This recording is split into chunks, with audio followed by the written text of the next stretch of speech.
Hey guys, Dan here from Arts and Crafts. We are launching a new series of challenges on our channel.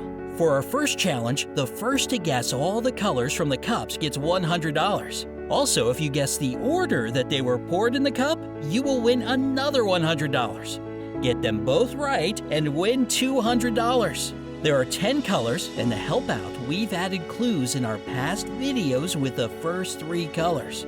Look for the videos that have the word clue in the title. Clue number 4 is somewhere inside this video, and also the final result of this painting is colored.